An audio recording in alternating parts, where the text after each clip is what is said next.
서울 외곽 낡은 아파트 3층. 박영자는 오늘도 침대 옆 탁자를 바라봅니다. 약봉지들이 산처럼 쌓여 있고 그 옆엔 며칠째 손도 대지 않은 물컵이 놓여 있죠. 69의 나이, 은퇴한 지 8년째. 아침에 일어나도 피곤하고 아무 일도 하지 않아도 피곤합니다.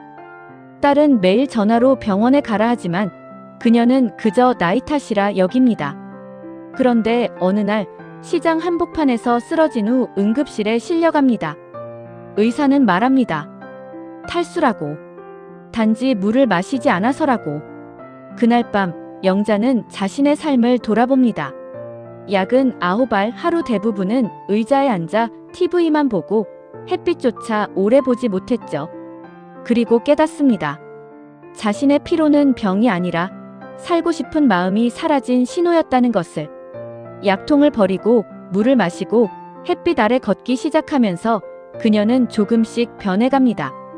피로의 끝에서 다시 웃음을 찾기까지 한 노인의 작지만 특별한 이야기가 시작됩니다. 자, 지금부터 무슨 특별한 사연이 있었는지 바로 시작해 보겠습니다. 아침 햇살이 커튼 사이로 스며들어도 저는 눈을 뜨기가 싫었어요. 알람 소리가 울렸지만 손을 뻗어 끄기조차 귀찮았습니다. 그냥 누워서 천장만 바라봤어요. 천장엔 오래된 얼룩들이 있었죠. 언제부터 생긴 얼룩인지도 기억이 안 났습니다. 몸이 천근만근이었어요. 이불을 걷어내는 것조차 힘들었죠. 한참을 그렇게 누워 있다가 겨우 상체를 일으켰습니다. 머리가 지끈거렸어요. 어젯밤에 잠을 설쳤거든요. 아니, 요즘 매일 밤 잠을 설쳤습니다. 침대 옆 탁자 위엔 물컵이 놓여 있었어요. 며칠 전에 따라 놓은 건데 한 모금도 마시지 않았죠. 물 표면에 먼지가 앉아 있었습니다. 약봉지들이 그 옆에 어지럽게 쌓여 있었어요. 어떤 건 뜯어져 있고 어떤 건 아직 봉인된 채로 있었죠. 거울을 봤습니다. 얼굴이 창백했어요. 눈가엔 다크서클이 깊게 패여 있었고 입술은 바짝 말라 있었습니다. 언제부터 이렇게 늙어 보이게 됐을까요? 거울 속 제 모습이 낯설었어요. 침대에서 일어나려고 발을 내디뎠는데 다리가 휘청거렸습니다. 순간 균형을 잃을 뻔했죠. 벽을 짚고 간신히 중심을 잡았어요. 심장이 두근거렸습니다. 숨을 몇 번 크게 들이마시고 천천히 걸었어요. 거실로 나갔습니다.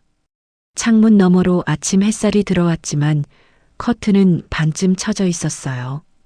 언제 마지막으로 커튼을 활짝 열었는지 기억이 안 났습니다.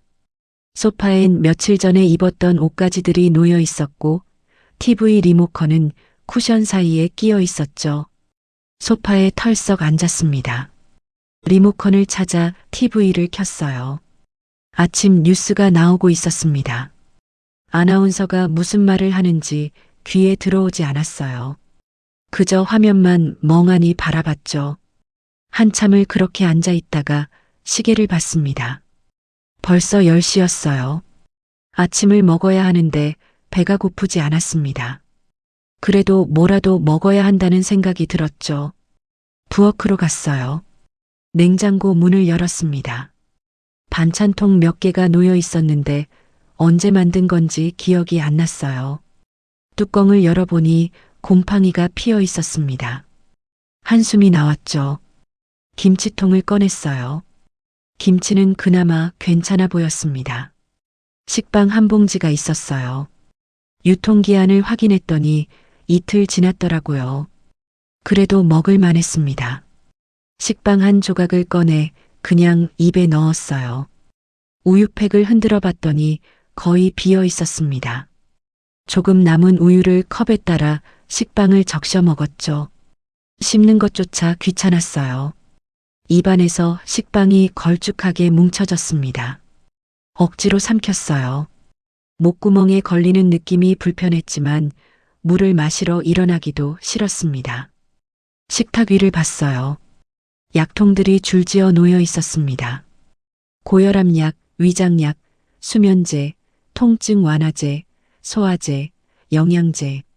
하나하나 세어보니 9알이었어요. 매일 아침 먹어야 하는 약들이었죠. 약통을 열어 약을 손바닥에 쏟았습니다. 크기도 제각각이었어요. 어떤 건 작고 둥글고 어떤 건 크고 길쭉했습니다. 색깔도 달랐죠. 흰색, 분홍색, 노란색. 이 많은 약을 매일 먹어야 한다는 게 한숨이 나왔어요. 물 없이 그냥 삼켰습니다. 목구멍에 걸렸어요.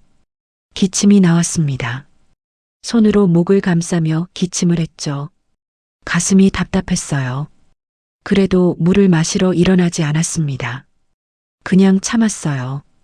다시 소파로 돌아왔습니다. 쿠션을 끌어안고 TV 화면을 바라봤어요. 드라마 재방송이 나오고 있었습니다. 주인공이 웃고 있었지만 무슨 내용인지 모르겠더라고요. 그냥 소리만 들렸어요. 시계를 또 봤습니다. 11시였어요. 고작 1시간밖에 안 지났는데 하루가 너무 길게 느껴졌습니다. 뭘 해야 할지 모르겠더라고요. 할 일도 없고 하고 싶은 일도 없었어요. 핸드폰이 울렸습니다. 화면을 보니 딸 선미였어요. 받아야 하나 말아야 하나 고민하다 받았습니다. 여보세요. 엄마 아침 드셨어요? 응, 먹었어. 뭐 드셨는데요? 식빵. 식빵만요? 엄마, 그렇게 드시면 안 되잖아요. 배가 안 고파서 그래. 엄마, 요즘 얼굴색이 안 좋으시던데 병원 좀 가보세요. 나이 먹으면 다 이래. 엄마, 그게 아니잖아요. 지난번에도 말씀드렸는데. 알았어, 알았어. 나중에 갈게. 나중에가 언제예요? 이번 주 안에 꼭 가세요. 너 일 바쁘잖아. 신경 끄고 일이나 해. 엄마, 제가 걱정돼서 그러는 거예요. 알았다니까. 됐어. 엄마. 바쁘면 끊어. 통화를 끊어버렸습니다. 핸드폰을 소파에 내려놓고 한숨을 쉬었어요. 딸의 걱정이 고마우면서도 부담스러웠습니다. 저 스스로도 뭐가 문제인지 모르겠는데 어떻게 병원에 가서 설명을 하겠어요. 또 시계를 봤습니다. 11시 10분. 시간이 너무 느리게 갔어요. 하루가 왜 이렇게 긴지 모르겠더라고요. 소파에 누웠습니다. 눈을 감았어요. 잠이 올 것 같았지만 오지 않았습니다. 그냥 눈을 감고 누워 있었죠. 온갖 생각이 머릿속을 스쳐 지나갔어요. 언제부터 이렇게 피곤했을까요? 은퇴하고 나서부터인가요? 아니면 그 전부터였나요? 회사 다닐 때는 그래도 할 일이 있었어요. 아침에 일어나면 출근 준비를 하고 회사에 가서 일하고 퇴근하고 저녁 먹고 잠들고 매일 반복되는 일상이었지만 그래도 뭔가 하고 있다는 느낌이 있었죠. 근데 은퇴하고 나니 아무것도 할 게 없었어요. 아침에 일어나도 갈 곳이 없고 만날 사람도 없고 할 일도 없었습니다. 그냥 집에서 하루 종일 TV만 보다가 잠들었죠. 처음엔 괜찮았어요. 쉬는 게 좋다고 생각했습니다. 그동안 일만 하다가 이제 좀 쉬어야지 하고 생각했죠. 근데 시간이 지날수록 몸이 무거워졌어요. 아침에 일어나기가 힘들고 움직이기가 싫고 뭘 해도 피곤했습니다. 눈을 떴습니다. 천장을 바라봤어요. 저 얼룩은 언제 생긴 걸까요? 비가 새서 생긴 건지 아니면 다른 이유가 있는 건지 알 수 없었습니다. 일어나 앉았어요. 몸이 찌뿌둥했습니다. 목을 돌려봤더니 뻐근했어요. 어깨도 아팠죠. 허리도 아팠습니다. 온몸이 다 아팠어요. 부엌으로 갔습니다. 물을 마셔야겠다는 생각이 들었어요. 컵을 꺼내려는데 손에 힘이 없었습니다. 컵을 떨어뜨릴 뻔했죠. 조심스럽게 컵을 꺼냈어요. 수돗물을 틀었습니다. 물이 쏟아져 나왔어요. 컵에 물을 받았습니다. 물을 바라봤어요. 마셔야 하는데 마시기가 싫었습니다. 물맛이 없었거든요. 그냥 한 모금만 마셨어요. 목구멍으로 넘어가는 게 느껴졌습니다. 차갑고 무미건조했어요. 더 이상 마시고 싶지 않았죠. 컵을 싱크대에 놓았습니다. 냉장고 문을 다시 열었어요. 뭘 먹을까 생각하다가 그냥 닫았습니다. 먹고 싶은 게 없었어요. 배도 고프지 않았고요. 거실로 돌아와 창문 쪽으로 갔습니다. 커튼을 조금 젖혔어요. 햇빛이 쏟아져 들어왔습니다. 눈이 부셨어요. 손으로 눈을 가렸죠. 밖을 내다봤습니다. 아파트 단지 놀이터에 아이들이 놀고 있었어요. 그네를 타는 아이, 미끄럼틀을 타는 아이, 엄마 손을 잡고 걷는 아이. 모두들 웃고 있었습니다. 저도 언젠가 저랬겠죠. 선미가 어렸을 때 저 놀이터에서 같이 놀았던 기억이 났어요. 선미가 그네를 타고 싶다고 해서 태워줬었죠. 뒤에서 밀어주면 깔깔 웃으며 좋아했던 기억. 미끄럼틀을 타고 내려오면서 손을 흔들던 모습. 그때는 제가 지치지 않았어요. 아니, 지쳐도 괜찮았습니다. 딸이 행복해하는 모습을 보면 힘이 났거든요. 근데 지금은 달랐어요. 아무것도 하고 싶지 않았습니다. 누군가를 만나는 것도, 어딘가에 가는 것도, 뭔가를 하는 것도 다 귀찮았어요. 커튼을 다시 쳤습니다. 햇빛이 차단됐어요. 방 안이 어두워졌죠. 그게 더 편했습니다. 밝은 빛이 부담스러웠거든요. 소파로 돌아와 앉았어요. TV에선 요리 프로그램이 나오고 있었습니다. 셰프가 파스타를 만들고 있었어요. 올리브유를 두르고 마늘을 볶고 토마토를 넣고 맛있어 보였지만 만들 생각은 들지 않았습니다. 예전엔 요리하는 걸 좋아했어요. 새로운 레시피를 보면 해보고 싶어서 재료를 사러 다녔죠. 근데 언젠가부터 요리하는 게 귀찮아졌어요. 설거지도 귀찮고 재료 준비하는 것도 귀찮고 다 귀찮았습니다. 그냥 간편하게 먹을 수 있는 것만 먹었어요. 라면, 빵, 우유. 가끔 배달 음식을 시켜 먹기도 했지만 그마저도 귀찮았죠. 핸드폰을 집어들었습니다. 메시지가 몇 개 와 있었어요. 동네 마트 할인 광고, 통신사 안내 문자, 친구에게서 온 메시지. 친구 메시지를 열었습니다. 영자야, 오랜만에 만나서 밥 먹을까? 다음 주 괜찮아? 읽고 답장을 쓰려다 말았어요. 뭐라고 써야 할지 모르겠더라고요. 만나고 싶지 않았습니다. 밖에 나가는 것도 싫고 사람 만나는 것도 싫었어요. 그냥 핸드폰을 내려놓았습니다. 시계를 봤어요. 정오였습니다. 점심시간이었죠. 근데 배가 고프지 않았어요. 그냥 소파에 앉아 있었습니다. 1시간이 지났습니다. 2시간이 지났어요. TV 프로그램이 바뀌었습니다. 드라마에서 뉴스로, 뉴스에서 예능으로. 저는 그냥 화면만 바라보고 있었죠. 오후 3시쯤 배가 고파왔어요. 부엌으로 가서 냉장고를 열었습니다. 반찬통들을 꺼내봤지만 먹을 게 마땅치 않았어요. 라면을 끓이기로 했습니다. 냄비에 물을 붓고 가스레인지에 올렸어요. 물이 끓기를 기다렸습니다. 라면 봉지를 뜯어 면과 스프를 넣었죠. 부글부글 끓었습니다. 냄비째 식탁에 가져와 앉았어요. 젓가락으로 면을 집어 입에 넣었습니다. 뜨거웠어요. 후후 불어 먹었죠. 국물을 한 숟가락 떴습니다. 짰어요. 그래도 먹었습니다. 몇 젓가락 먹다가 배가 부른 것 같았어요. 더 이상 먹고 싶지 않았습니다. 냄비를 싱크대에 놓았어요. 설거지를 해야 하는데 하기 싫었습니다.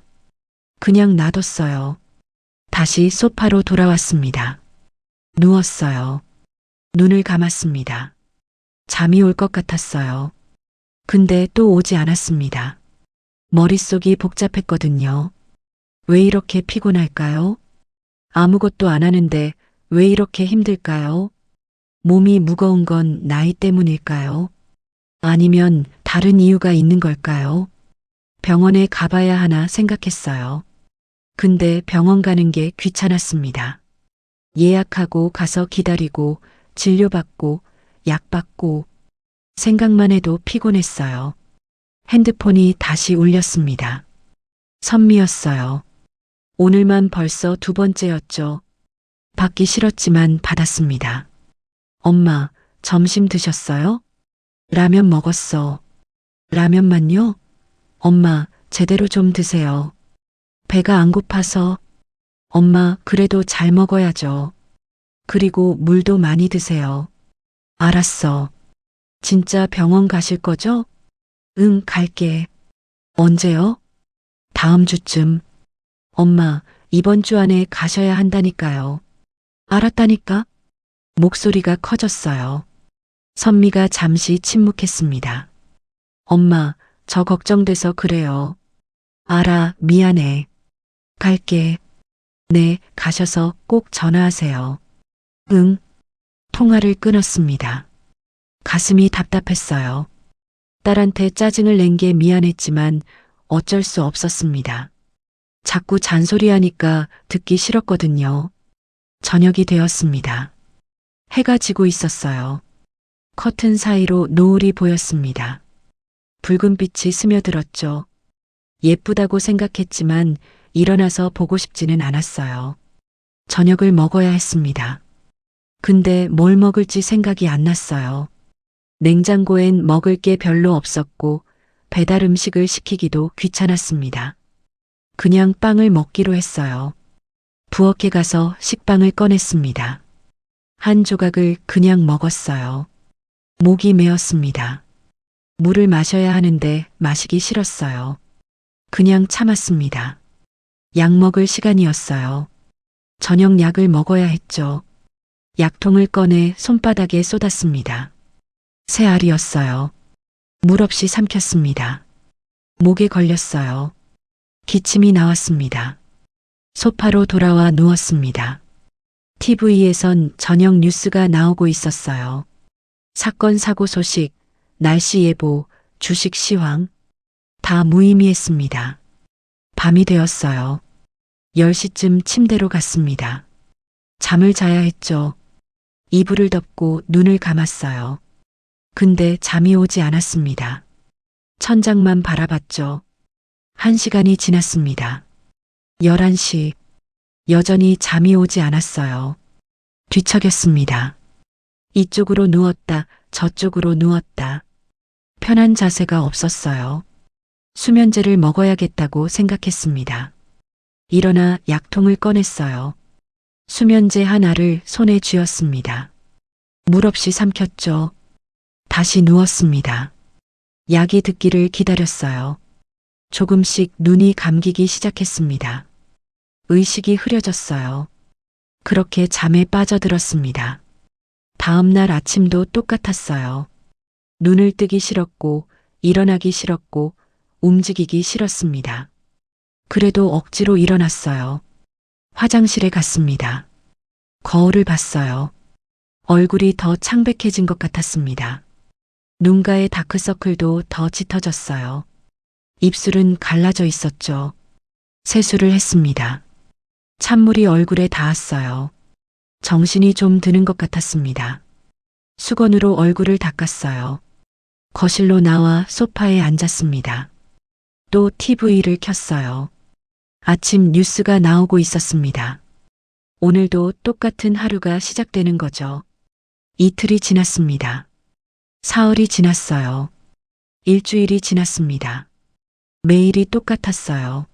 아침에 일어나 소파에 앉고 TV를 보고 대충 밥을 먹고 약을 먹고 다시 소파에 앉고 저녁이 되면 침대에 가고 잠들지 못해 수면제를 먹고 선미는 매일 전화를 걸었어요. 병원 갔냐고, 밥 잘 먹냐고, 물 마시냐고. 저는 대충 대답했습니다. 응, 갔어. 응, 먹었어. 응, 마셨어. 다 거짓말이었죠. 어느 날 아침 냉장고를 열었는데 텅 비어 있었어요. 먹을 게 하나도 없었습니다. 장을 봐야 했죠. 귀찮았지만 어쩔 수 없었어요. 옷을 갈아입었습니다. 거울을 보니 옷이 헐렁했어요. 살이 빠진 것 같았습니다. 언제 이렇게 됐을까요? 현관문을 열고 나갔습니다. 복도가 조용했어요. 계단으로 갔습니다. 내려가는데 다리에 힘이 없었어요. 난간을 꽉 잡고 한 계단씩 내려갔죠. 숨이 찼습니다. 중간에 멈춰서 숨을 고르며 내려갔어요. 1층에 도착했을 때 다리가 후들거렸습니다. 잠시 벽에 기대 쉬었어요. 심장이 빠르게 뛰었죠. 아파트 밖으로 나왔습니다. 햇빛이 눈부셨어요. 얼마 만에 밖에 나온 건지 모르겠더라고요. 손으로 눈을 가리며 걸었습니다. 시장까지는 10분 정도 걸렸어요. 근데 오늘은 더 걸린 것 같았습니다.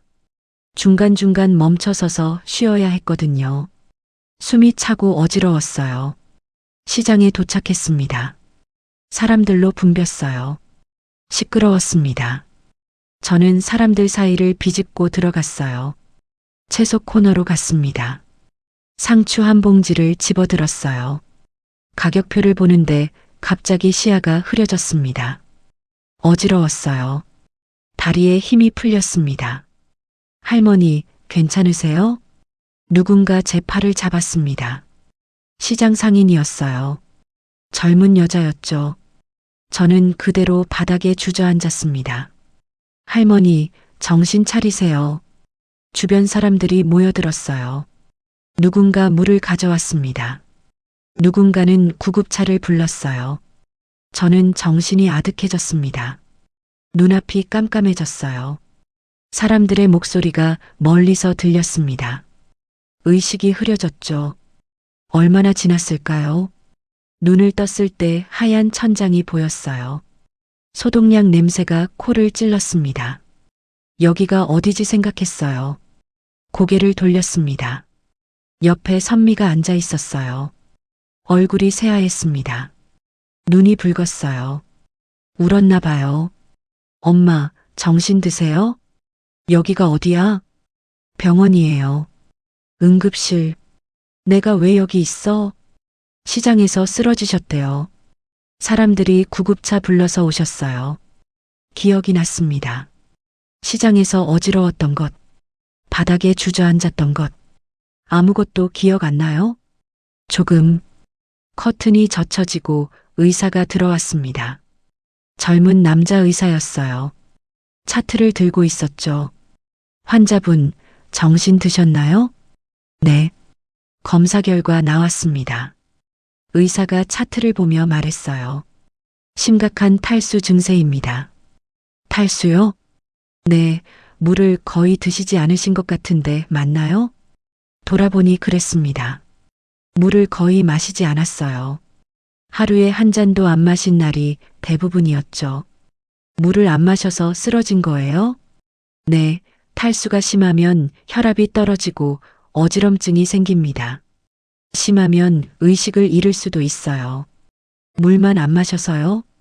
나이가 드시면 갈증 신호가 약해집니다. 그래서 의식적으로 물을 자주 마셔야 해요. 탈수가 지속되면 피로감이 심해지고 면역력도 떨어집니다. 신장 기능도 나빠질 수 있어요. 선미가 제 손을 꽉 쥐었어요. 엄마, 그러니까 병원 가자고 했잖아요. 미안해. 의사가 계속 말했습니다. 입원하셔서 수액 치료 받으시는 게 좋겠습니다. 이틀 정도면 될 것 같아요. 네, 알겠습니다. 선미가 대신 대답했어요. 저는 그냥 천장을 바라봤습니다. 단지 물을 마시지 않아서 이렇게 된 거라는 게 믿기지 않았어요. 병실로 옮겨졌습니다. 4인실이었어요. 침대에 누웠습니다. 팔에 주사 바늘이 꽂혔어요. 수액이 똑똑 떨어졌습니다. 선미가 옆에 앉아 있었어요. 엄마, 제가 자주 못 와서 미안해요. 괜찮아. 너도 바쁜데. 그래도 엄마 혼자 계시니까 걱정돼요. 나 괜찮아. 괜찮지 않잖아요. 이렇게 쓰러지셨는데. 선미의 눈에 눈물이 고였어요. 엄마, 저 엄마 잃으면 안 돼요. 무슨 소리야? 나 안 죽어. 그래도 제대로 챙기셔야죠. 밥도 제대로 안 드시고, 물도 안 마시고. 알았어. 앞으로 잘 챙길게. 진짜요? 응, 진짜. 선미가 제 손을 잡았어요. 따뜻했습니다. 오랜만에 느껴보는 온기였죠. 밤이 되었습니다. 선미는 집에 갔어요. 내일 다시 오겠다고 했습니다. 혼자 남겨진 병실은 조용했어요. 천장을 바라봤습니다. 하얀 천장이었어요. 집 천장에 얼룩은 없었죠. 깨끗했습니다. 생각했어요. 내가 그동안 뭘 잘못 살고 있었던 걸까요? 물도 제대로 안 마시고, 밥도 제대로 안 먹고, 약도 제대로 안 먹고, 그저 소파에 앉아 TV만 보면서 하루하루를 보냈죠. 이게 삶일까요? 이게 살아있는 걸까요? 그저 숨만 쉬고 있는 건 아닐까요? 눈물이 났습니다. 주르륵 흘러내렸어요. 왜 우는지 모르겠더라고요. 그냥 눈물이 났습니다. 간호사가 들어왔어요. 환자분, 괜찮으세요? 네, 괜찮아요. 우시는 것 같은데. 그냥 좀 슬퍼서요. 힘드셨죠? 많이 쉬세요. 간호사가 나갔습니다. 저는 계속 눈물을 흘렸어요. 한참을 울다가 잠이 들었습니다. 다음 날 아침 눈을 떴어요. 창밖이 밝았습니다. 햇빛이 들어왔어요. 오랜만에 보는 밝은 아침이었죠. 간호사가 와서 혈압을 쟀습니다. 체온도 쟀어요. 많이 좋아지셨네요. 수액 효과가 있나 봐요. 고마워요. 아침 식사 가져다 드릴게요. 조금 후 식사가 나왔습니다. 죽이었어요. 호박죽이었죠. 김치랑 반찬도 있었습니다. 숟가락을 들었어요. 죽을 한 숟가락 떠먹었습니다. 따뜻했어요. 목으로 넘어갔습니다. 부드러웠죠.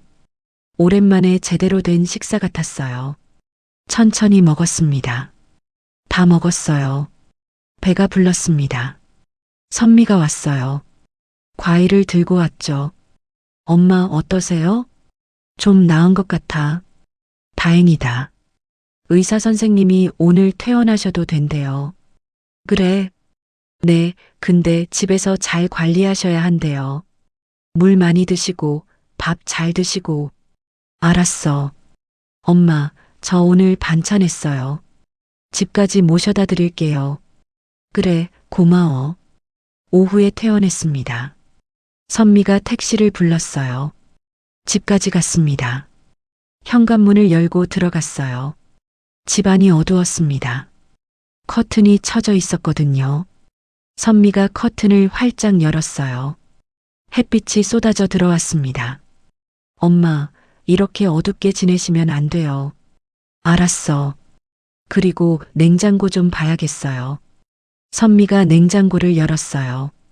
곰팡이 핀 반찬통들을 꺼냈습니다. 엄마, 이거 다 버려야 해요. 그래.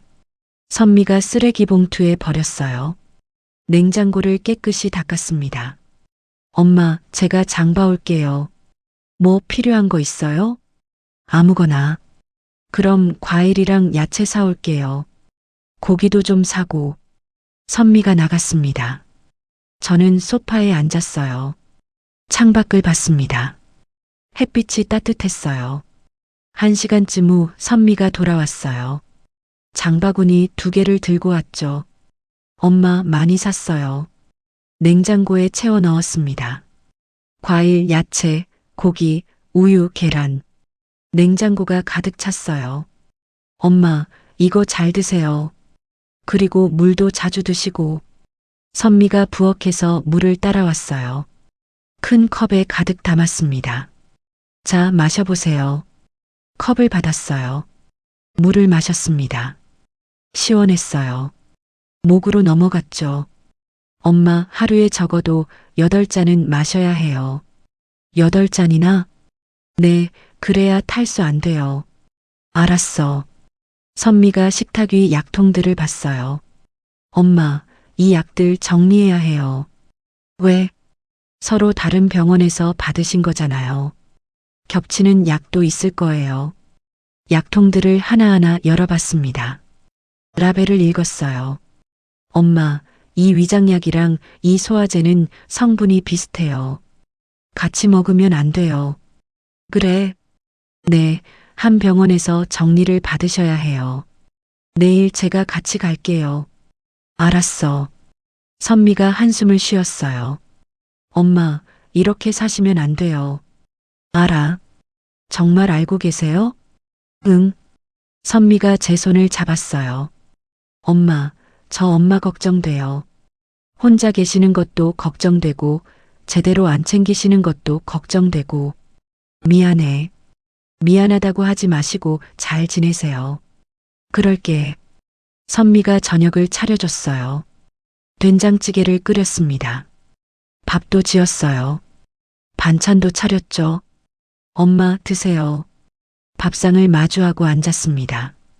오랜만에 제대로 된 식사였어요. 된장찌개가 구수했습니다. 밥을 한 숟가락 떴어요. 입에 넣었습니다. 씹었어요. 밥알이 입안에서 부서졌죠. 천천히 먹었습니다. 선미도 같이 먹었어요. 오랜만에 둘이서 밥을 먹는 거였습니다. 맛있어요? 응, 맛있어. 다행이다. 밥을 다 먹었습니다. 선미가 설거지를 했어요. 저는 소파에 앉아 있었습니다. 선미가 설거지를 마치고 왔어요. 엄마, 저 이제 가봐야 해요. 그래, 고마워. 내일 오전에 올게요. 병원 같이 가요. 응. 선미가 현관문을 열고 나갔어요. 문이 닫혔습니다. 혼자 남겨졌어요. 소파에 앉아 창밖을 봤습니다. 저녁 노을이 보였어요. 붉은 빛이 하늘을 물들이고 있었죠. 예뻤습니다. 일어나 창가로 갔어요. 창문을 활짝 열었습니다. 바람이 들어왔어요. 시원했습니다. 노을을 바라봤어요. 오랜만에 보는 노을이었습니다. 언제 마지막으로 노을을 봤을까요? 기억이 안 났어요. 한참을 그렇게 서 있다가 침대로 갔습니다. 침대 옆 탁자를 봤어요. 약봉지들이 여전히 쌓여 있었습니다. 하나하나 집어들었어요. 라벨을 읽어봤습니다. 고혈압 약, 위장약, 수면제, 통증 완화제, 소화제, 영양제. 선미 말이 맞았어요. 겹치는 약이 있을 것 같았습니다. 내일 병원에 가서 정리를 받아야겠다고 생각했어요. 약통을 다시 내려놓았습니다. 침대에 누웠어요. 천장을 바라봤습니다. 오늘은 좀 특별한 하루였어요. 병원에 입원했다 왔고, 선미가 집에 와서 돌봐줬고, 제대로 된 식사도 했죠. 근데 내일부터는 어떻게 될까요? 또 똑같은 하루가 반복될까요? 소파에 앉아 TV만 보는 하루. 아니야, 달라져야 해. 이렇게 살면 안 돼. 선미 말이 맞아. 제대로 챙기고 살아야 해. 눈을 감았습니다. 잠이 올 것 같았어요. 오늘은 수면제 없이도 잠들 수 있을 것 같았습니다. 다음 날 아침 선미가 왔어요. 엄마, 준비됐어요? 응. 병원에 갔습니다. 내과였어요. 의사 선생님한테 약을 정리해달라고 했습니다. 어떤 약들 드시고 계세요? 약봉지들을 꺼내 보여줬어요. 의사가 하나하나 확인했습니다. 이 약이랑 이 약은 성분이 겹치네요. 하나만 드시면 돼요. 그럼 몇 알만 먹으면 돼요? 총 6알이면 될 것 같습니다.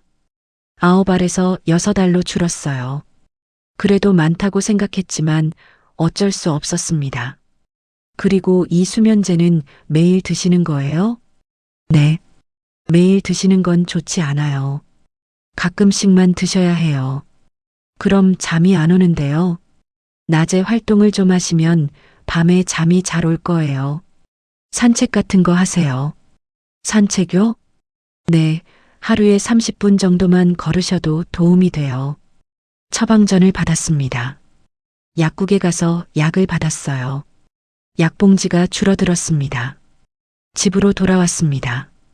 선미가 부엌에서 물을 따라왔어요. 엄마, 약 드세요. 약을 손바닥에 쏟았습니다. 6알이었어요. 물과 함께 삼켰습니다. 목으로 넘어갔어요. 엄마, 이제 이 약만 드시면 돼요. 다른 약은 버릴게요. 그래. 선미가 옛날 약들을 쓰레기 봉투에 버렸습니다. 엄마, 저 이제 출근해야 해요. 그래, 가봐. 저녁에 전화할게요.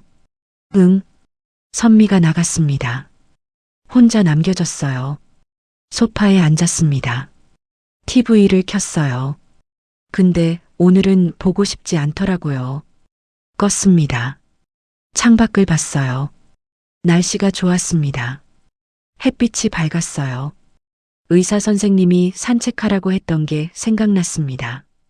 밖에 나가볼까 생각했어요. 근데 귀찮았습니다. 아니야, 나가봐야 해. 이렇게 앉아만 있으면 안 돼. 일어났습니다. 옷을 갈아입었어요. 신발을 신었습니다. 현관문을 열었어요. 복도로 나왔습니다. 계단을 내려갔어요. 천천히 한 계단씩 1층에 도착했습니다. 밖으로 나왔어요. 햇빛이 따뜻했습니다. 바람이 불었어요. 상쾌했죠. 아파트 단지를 걷기 시작했습니다. 천천히 걸었어요. 숨이 찼지만 멈추지 않았습니다. 놀이터를 지나갔어요. 아이들이 놀고 있었습니다. 웃음소리가 들렸어요. 밝은 소리였죠. 벤치가 보였습니다. 앉았어요. 숨을 고르며 주변을 둘러봤습니다. 나무들이 있었어요. 잎사귀들이 바람에 흔들렸습니다. 새들이 지저귀고 있었어요. 오랜만에 듣는 소리였습니다. 얼마나 앉아 있었을까요? 경비원이 지나갔어요. 나이 든 남자였습니다. 안녕하세요. 경비원이 인사했어요. 안녕하세요. 날씨 좋죠? 네, 좋네요. 요즘 자주 못 뵀는데 어디 아프셨어요? 좀 그랬어요. 이제 괜찮으세요? 네, 나아졌어요. 다행이네요. 저는 최원구라고 해요. 저는 박영자예요. 반갑습니다. 자주 뵈면 좋겠네요. 네. 원구 씨가 가고 혼자 남았어요. 기분이 좀 나았습니다. 누군가와 이야기를 나눈 게 오랜만이었거든요. 조금 더 앉아 있다가 집으로 돌아왔습니다. 계단을 올라가는데 힘들었지만 천천히 올라갔어요. 집에 들어와 물을 마셨습니다. 큰 컵에 가득 따라서 다 마셨어요. 시원했습니다. 소파에 앉았어요. 피곤했지만 기분은 나쁘지 않았습니다. 밖에 나갔다 온 게 좋았어요. 점심을 먹어야 했습니다. 냉장고를 열었어요. 선미가 사다 준 재료들이 있었습니다. 계란을 꺼냈어요. 후라이를 했습니다. 밥도 데웠어요. 김치랑 같이 먹었습니다. 오랜만에 제대로 만들어 먹는 식사였어요. 맛있었습니다. 설거지를 했습니다. 그릇을 씻고 행주로 닦았어요. 깨끗해졌죠. 오후가 되었습니다. 할 일이 없었어요. TV를 보려다 말았습니다. 다른 걸 하고 싶었거든요. 서랍을 열었어요. 오래된 노트가 있었습니다. 펼쳤어요. 빈 페이지가 나왔습니다. 펜을 꺼냈어요. 뭘 쓸까 생각하다 오늘 있었던 일을 써봤습니다. 오늘 병원에 가서 약을 정리했다. 9알에서 6알로 줄었다. 밖에 나가서 산책도 했다. 경비원 최원구 씨와 인사를 나눴다. 기분이 좀 나았다. 짧은 글이었지만 쓰고 나니 뿌듯했어요. 저녁이 되었습니다. 선미가 전화를 걸어왔어요. 엄마, 오늘 어떠셨어요? 괜찮았어. 밥 드셨어요? 응, 계란 후라이 해 먹었어. 와, 요리하셨어요? 응, 간단한 거. 잘하셨어요. 물도 마셨어요? 응, 2잔 마셨어. 더 마셔야 해요. 8잔이요. 알았어. 내일도 산책하세요. 응.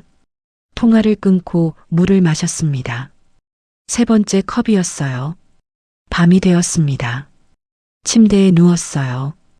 오늘은 수면제를 먹지 않기로 했습니다. 의사 선생님이 매일 먹지 말라고 했거든요. 눈을 감았습니다. 잠이 올까 걱정했어요. 근데 의외로 잠이 왔습니다.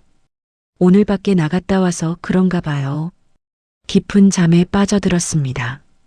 다음 날 아침 눈을 떴어요. 개운했습니다. 오랜만에 잘 잔 것 같았어요. 일어나 창문을 열었습니다. 햇빛이 들어왔어요. 따뜻했습니다. 물을 마셨어요. 큰 컵에 가득. 첫 번째 잔이었죠. 아침을 먹었습니다. 토스트랑 우유. 천천히 먹었어요. 약을 먹었습니다. 6알. 물과 함께 삼켰어요. 옷을 갈아입었습니다. 밖에 나갈 준비를 했어요. 오늘도 산책을 하기로 했거든요. 밖으로 나갔습니다. 날씨가 좋았어요. 아파트 단지를 걸었습니다. 어제보다 조금 더 멀리 갔어요. 벤치에 앉아 쉬었습니다. 원구 씨가 지나가다 봤어요. 박 선생님, 또 나오셨네요. 네, 산책 중이에요. 좋습니다. 매일 나오시는 게 건강에 좋아요. 그래요? 네, 저도 매일 걷거든요. 몸이 안 움직이면 마음도 같이 녹아요. 그 말이 가슴에 꽂혔습니다. 그럼 저도 매일 나와야겠네요. 그러세요. 같이 걸으시면 더 좋고요. 그럴까요? 좋죠. 내일 아침 8시에 여기서 만나실래요? 그럴게요. 원구 씨가 갔습니다. 저는 벤치에 앉아 생각했어요. 몸이 안 움직이면 마음도 같이 녹는다는 말. 제가 그랬던 것 같았어요. 집으로 돌아왔습니다. 물을 마셨어요. 두 번째 잔. 점심을 먹고 오후엔 노트에 글을 썼습니다. 오늘도 산책을 했다.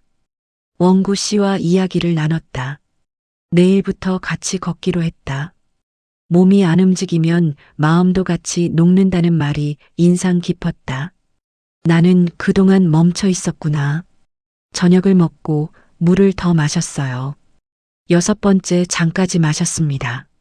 선미가 전화했어요. 엄마, 오늘도 잘 지내셨어요? 응, 산책도 하고. 대단하신데요. 내일도 하세요. 응, 경비원 아저씨랑 같이 걷기로 했어. 정말요? 잘하셨어요. 응. 엄마 많이 좋아지신 것 같아요. 그래. 네, 목소리도 밝으세요. 그런가? 네, 계속 이렇게 지내세요. 그럴게. 통화를 끊고 웃었습니다. 딸이 좋아하니까 기분이 좋았어요. 며칠이 지났습니다. 매일 아침 원구 씨와 산책을 했어요. 처음엔 10분밖에 못 걸었는데 점점 시간이 늘어났습니다. 20분, 30분. 이야기도 많이 나눴어요. 원구 씨도 혼자 산다고 했습니다. 부인이 몇 년 전에 돌아가셨대요. 외롭지 않으세요? 외롭죠. 근데 어쩌겠어요. 살아야죠.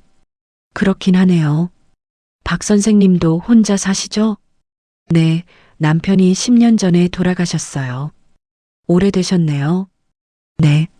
자식분들은요? 딸 하나 있어요. 결혼해서 따로 살고. 그럼 가끔 찾아오시겠네요. 가끔요.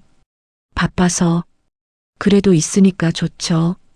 그렇긴 해요. 산책을 하면서 이런저런 이야기를 나눴습니다. 날씨 이야기, 옛날 이야기, 자식 이야기. 별것 아닌 이야기들이었지만 좋았어요. 집에 돌아오면 물을 마셨습니다. 하루에 8잔씩 마셨어요. 처음엔 억지로 마셨는데 이제는 자연스러워졌습니다. 밥도 제대로 먹었어요. 아침, 점심, 저녁. 간단하게라도 챙겨 먹었습니다. 몸이 좀 나아지는 것 같았어요. 아침에 일어날 때 덜 피곤했고 움직이는 것도 덜 힘들었습니다. 보건소에서 전화가 왔습니다. 정기 건강검진 안내였어요. 예약을 잡았습니다. 검진 날 보건소에 갔어요. 젊은 간호사가 접수를 받았습니다. 이름표를 보니 한서연이라고 적혀 있었어요. 어르신 혈압부터 재볼게요. 팔에 커프를 감고 측정했어요. 혈압이 나왔습니다. 지난번보다 낮아지셨네요. 좋아요. 그래요? 네, 약 잘 드시고 계신가 봐요. 네. 혈액 검사도 해볼게요. 피를 뽑았습니다. 소변 검사도 했어요. 일주일 뒤에 결과 나와요. 그때 다시 오세요. 네, 알겠습니다. 일주일 후 결과를 받으러 갔습니다. 서연 씨가 결과지를 보고 있었어요. 어르신 결과 나왔어요. 어때요? 지난번보다 많이 좋아지셨어요. 탈수 증세도 없고 영양 상태도 나아졌어요. 정말요? 네, 근데 비타민 D가 아직 부족하시네요. 비타민 D요? 네, 햇빛을 많이 안 쬐신 것 같아요. 요즘 산책하는데요. 그럼 더 하세요. 하루에 10분만 햇빛 쬐셔도 비타민 D가 생성돼요. 알겠습니다. 그리고 계속 물 많이 드시고 밥 잘 드세요. 네. 집으로 돌아오는 길 기분이 좋았어요. 몸이 좋아지고 있다는 게 느껴졌거든요. 집에 와서 노트에 썼습니다. 검진 결과 좋아졌다. 탈수도 없고 영양 상태도 나아졌다. 비타민 D가 부족하다고 해서 햇빛을 더 쬐기로 했다. 몸이 좋아지니까 마음도 좋아진다. 선미한테 전화했어요. 엄마, 무슨 일이세요? 검진 결과 좋아졌대. 정말요? 잘 됐다. 응, 내 덕분이야. 아니에요. 엄마가 잘 관리하셔서 그래요. 고마워. 엄마, 다음 주 토요일에 갈게요. 같이 밥 먹어요. 그래, 기다릴게. 며칠 후 토요일 선미가 왔어요. 엄마, 얼굴이 환해지셨어요. 그래. 네, 예전이랑 다르세요. 요즘 산책도 하고 밥도 잘 먹어서 그런가 봐. 잘하셨어요. 같이 근처 식당에 갔습니다. 삼겹살을 먹었어요. 오랜만에 외식이었죠. 엄마, 맛있어요? 응, 맛있어. 많이 드세요. 고기를 구워 먹고 된장찌개도 먹었습니다. 배가 불렀어요. 식사를 마치고 산책을 했습니다. 선미와 단지를 걸었어요. 엄마, 요즘 많이 좋아지신 것 같아요. 그래, 나도 그렇게 느껴.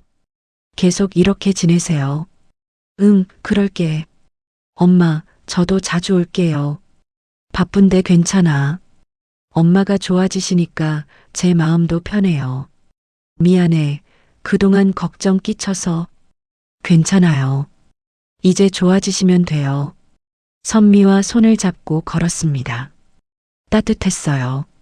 집으로 돌아와 차를 마셨습니다. 선미가 준비해온 과일도 먹었어요. 엄마, 저 이제 가봐야 해요. 그래, 조심히 가. 네, 다음 주에 또 올게요. 응. 선미가 나간 후 혼자 앉아 있었어요. 외롭지 않았습니다. 오히려 마음이 따뜻했어요. 창밖을 봤습니다. 해가 지고 있었어요. 노을이 아름다웠습니다. 창문을 열었어요. 바람이 들어왔습니다. 노을을 바라보며 생각했어요. 내가 많이 달라졌구나. 몇 주 전만 해도 소파에 누워만 있었는데 이제는 밖에 나가고 사람들을 만나고 밥도 제대로 먹고 물도 마시고 작은 변화들이었지만 제게는 큰 변화였어요. 노트를 펼쳤습니다. 썼어요. 내 피로는 병이 아니라 내 마음이 나한테 보낸 편지였더라. 몸이 아파서가 아니라 마음이 멈춰 있어서 피곤했던 거였다. 이제 조금씩 움직이고 있다. 물 한 잔, 햇빛 한 줌, 작은 웃음. 그게 전부다. 창밖을 다시 봤어요. 별이 빛나기 시작했습니다. 밤하늘이 아름다웠어요. 나는 아직 살아있어. 그리고 살고 싶어? 작은 목소리로 중얼거렸습니다. 다음 날도 그 다음 날도 비슷하게 흘러갔어요. 아침에 일어나 물을 마시고 산책을 하고 밥을 먹고 노트에 글을 쓰고 원구 씨와 산책하며 많은 이야기를 나눴습니다. 박 선생님, 요즘 밝아지셨어요. 그래요? 네, 처음 뵀을 때랑 많이 다르세요. 제가 그때 많이 안 좋았어요. 지금은 좋아 보이세요. 고마워요. 원구 씨 덕분이에요. 제가 뭘 했다고요? 같이 걸어주시잖아요. 이야기도 들어주시고, 저도 좋아요. 혼자 걷는 것보다 같이 걷는 게 훨씬 좋죠. 그래요. 어느 날 산책 중에 원구 씨가 제안했어요. 박 선생님, 커피 한 잔 하실래요? 좋아요. 경비실로 갔습니다. 작은 공간이었지만 깨끗했어요. 원구 씨가 커피를 내렸습니다. 맛이 어때요? 좋아요.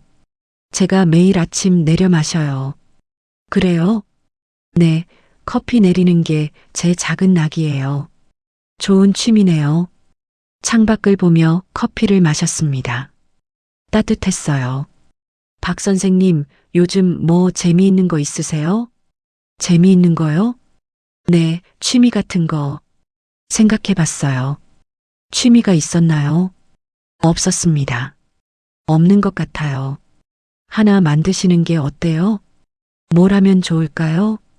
뭐든 좋죠. 그림 그리기, 글쓰기, 요리, 원예. 뭐든. 생각해 볼게요. 집으로 돌아와 생각했어요. 취미. 뭘 하고 싶을까요? 서랍을 뒤지다 옛날 자수 도안을 발견했습니다.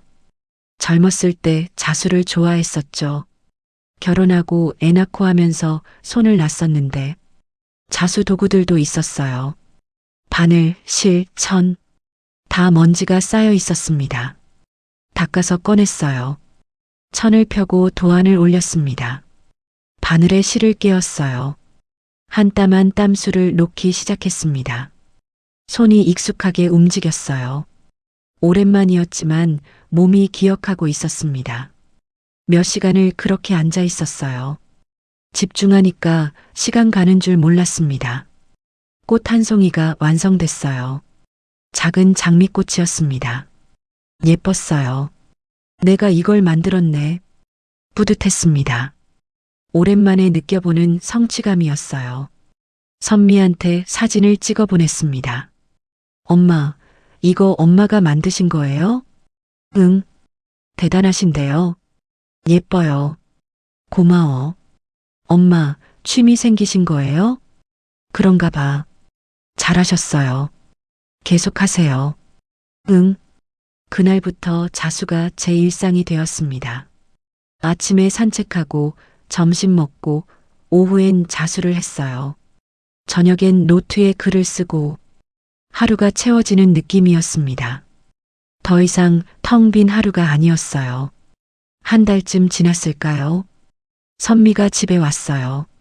엄마, 뭐 하세요? 자수? 선미가 제 작품들을 봤습니다.